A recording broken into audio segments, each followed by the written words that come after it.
네, 기업 분석 리포트입니다. 교보증권 스몰캡팀 심상규 애널리스트와 함께 이야기 나누겠습니다. 안녕하십니까? 네, 안녕하십니까? 어떤 기업 풀어볼까요? 네, 오늘은 국내 대표적인 인베디드 소프트웨어 기업인 MDS테크에 대해서 소개해드리도록 하겠습니다. MDS테크. 얼마 전에 재료가 나왔죠. 한글과 컴퓨터의 피인수? 네네. 그렇죠. 맞습니다. 인베디드 소프트웨어. 제가 똑바로 이해하고 있는지 모르겠습니다만 특수 목적의 소프트웨어?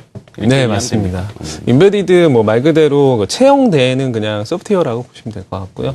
기본적으로 탑재된 소프트웨어죠. 그래서 좀 비교를 해보자면 저희가 컴퓨터를 사용하기 위해서는 대부분 윈도우 OS를 사용을 해서 컴퓨터를 쓰는데 이때 소프트웨어가 필요하잖아요.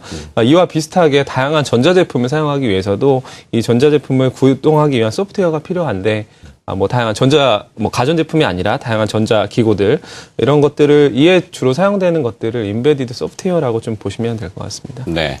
자, 이 윈도우 OS, 오퍼레이팅 시스템, 그러니까 뭔가 깔려있는 상태에서 소프트웨어를 구동하는 형태죠. 근데 예를 들면 전기밥솥이다 그러면 거기에다가 OS를 깔고 또 소프트웨어를 얹고 이럴 수가 없으니까 특수 목적의 소프트웨어를 설계해서 밥솥을 가동시키는 이렇게 네, 이해하면 되죠. 인베디드. 요즘 사물 인터넷이라는 것이 가장 뜨거운 키워드입니다. 이제 조만간에 밥솥끼리 얘기한다 그래요. 그죠? 혼자 사는 분들은 들어가면 밥 먹어라 이렇게 밥솥도 네, 얘기해주고. 어찌됐건 간에, 자, 이 어떤 점이 MDS테크의 주요 포인트로 보시는 건가요? 네, MDS테크의 가장 큰 포인트는 자동차 전장화 증가에 대한 수혜가 좀 예상이 된다는 점인데요. 자동차의 전장화는 지금도 추세적으로 계속되고 있지만 앞으로도 빠르게 진행되고 있을 것으로 좀 보여지고 있고요. 이러한 안전 시스템 및 편의성을 증대시키는 방향으로 자동차가 진화를 하고 있기 때문에 엔진뿐만 아니라 바디와 샤시 등에도 전장 제어 장치 개발이 늘어나고 있습니다. 또한 인포테인먼트라고 해서 정보와 인포메이션과 그리고 엔터테인먼트를 가미한 그런 자동차의 전장화도 진행되고 있는데 거기에 대한 수혜도 예상이 되고 있고요. 과거에는 휴대폰을 비롯한 모바일 OS 매출 비중이 가장 컸다면 현재는 자동차 부분은 2년 전만 해도 10% 수준에서 2013년도에는 30%를 넘기는 회사의 가장 큰 매출 비중을 차지하고 있고요. 금년도에도 자동차용 OS 매출 증가율은 20% 중반 수준을 기록할 것으로 보이고 있고 수익성이 다른 부분에 비해서 좋기 때문에 회사의 좀 실적 상승을 좀 이끌 것으로 좀 보이고 있습니다.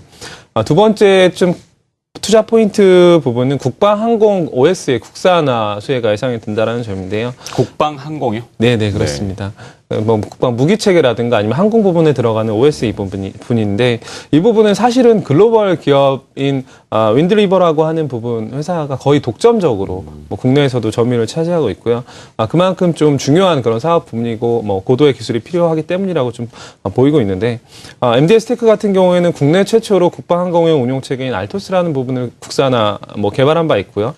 이와 관련된 매출이 좀 늘어나고 있고 지난해 인수한 또한 유니맥스라고 하는 자회사에서 국방항공 매출이 연결 기준으로 잡히기 때문에 2013년도에는 관련 매출 80억대에서 올해는 140억 원대로 증가를 하면서 매출 비중도 15% 수준으로 빠르게 확대될 것으로 좀 보이고 있습니다. 그렇군요.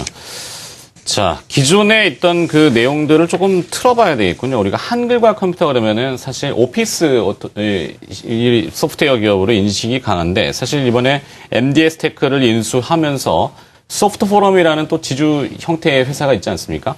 이게 묶이면은 소프트웨어 그룹으로 또 되고, 뭔가 그러면은 앞으로 미래에 대한 것을 전략적으로 정립한다고 볼 수가 있겠는데, 이 MDS테크, 한글과 컴퓨터로 피인수되면서 이 부분을 우리가 이제 어떻게 좀 해석을 다시 해봐야 되는지, 네. 심상규 애널리스트의 의견을 한번 좀 듣고 싶네요. 최근에 기존의 퇴지주주 지분을 한글과 컴퓨터에 매각한다는 공시를 했고 이와 관련해서 최대 주주는 한글과 컴퓨터로 지분을 30%를 차지하게 되고요. 기존 최대 주주였던 스틱코리아 펀드는 약 8.7%로 축소를 보이게 됩니다. 기본적으로 그 지분 매각에 대한 M&A 효과에 대한 부분은 기존 최대 주주가 사업체라기보다는 사모 펀드였기 때문에 아무래도 좀 보수적으로 사업을 펼쳐왔던 것으로 좀 보이고 있고요. 한글과 컴퓨터는 이와 반대로 MDS테크처럼 국내에 이제 유명한 대표적인 소프트웨어 기업이기 때문에 이번 MDS테크 인수를 통해서 좀 동종업체라는 점에서 시너지 효과를 좀 기대할 수 있을 것 같고요. 그리고 한국컴퓨터의 그런 재무 구조 상태도 매출액 지난해 기준으로 250억 원에 영업이익률은 35%를 기록하고 있고 보유 현금 1,000억 원대를 가지고 있는 우량 캐시를 자회사이기 1,000억을 때문에 가지고 있어요. 네, 네. 950억 이상을 가지고 있습니다. 그래서 MDS테크가 기존에 보수적으로 사업을 영위해왔고 앞으로 이제 앞서 이제 성장 사업 분야를 말씀드렸는데 그쪽으로 투자 개발을 좀 적극적으로 영위하기 위해서는 한국컴퓨터가 최대주가 된 게 좀 긍정적인 면으로 좀 보고 있습니다. 네. 자, 이제 매번 시간마다 이 증권 경제 방송에 요즘 사물 인터넷 안 나오는 데가 없을 겁니다. IoT라고 해서 뭐 공중파에서도 다뤄지고 있고 앞서 제가 우스갯소리로는 이제 밥솥끼리 대화한다 그랬지만 결국에는 이 사물과 사물, 사람과 사물 간의 교류, 커뮤니케이션 아니겠습니까? 그러려면 이 소프트웨어가 가장 핵심인 거는 뭐 우리가 부인할 수 없는 그 사실인데 MDS테크 그러면 그런 현금들 캐시를 가지고 앞으로 어떻게 펼쳐나가게 되는지 그리고 또 실적은 그래서 어떻게 될 것 같은지 그것도 한번 정리를 해볼까요?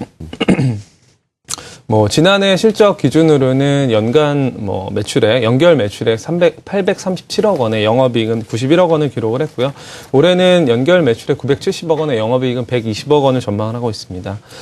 자동차의 전장화 부분은 앞으로도 추세적으로 되고 있고, 오늘 관련 자료도 나왔지만, 기존의 수동적인 그런 자동차 안정장치가 지금은 능동적인 안정장치로 바뀌고 있고, 이에 대해서도 좀, 그러니까 정책적으로도 많이 반영이 되고 있기 때문에 자동차 정장화는 계속될 것으로 보이고 있고요. 그리고 지난해 초에 국방항공 국산화 추세 같은 경우에는 그냥 모멘텀뿐만이 아니라 지난해 초에 국방부에서 그 사업 계획을 하기 위해서는 소프트웨어 국산화 제품을 어느 정도 포함을 시켜가지고 사업 계획안을 제출하는 그러한 것으로 규정을 바꿨기 때문에 실질적인 수혜가 예상이 되고 있고요. 이러한 두 부분의 좀 향후의 성장성이 예상이 되고 있기 때문에 MDS테크도 좀 성장 기대감이 유효할 것 같습니다. 현재 주가 수준은 최근에 주가 조정 보였기 때문에 13배에서 PER 기준 14배 정도를 보이고 있는데 소프트웨어 평균 한 16배 정도이지만 그 자동차 전장화와 국방항공용 소프트웨어 국산화 같은 경우에는 좀 큰 흐름이기 때문에 추가적인 프리미엄도 가능하지 않을까라고 보고 있습니다. 좋습니다. 자, 이 소프트웨어에 대한 관심을 다시 한번 재정립하기 위해서 오늘은 인베디드 소프트웨어 국내 1위입니까? 아니면 국내 1위죠? 네, 국내 1위 기업 MDS테크 한글과 컴퓨터가 또 피인수 됐는데 자, 한번 요 내용도 계속 추이를 한번 추적해 봐야 되겠군요. 스몰캡 관심주였습니다. 교보증권 스몰캡 팀의 심상규 애널리스트가 오늘 수고해 주셨네요. 고맙습니다. 네, 감사합니다.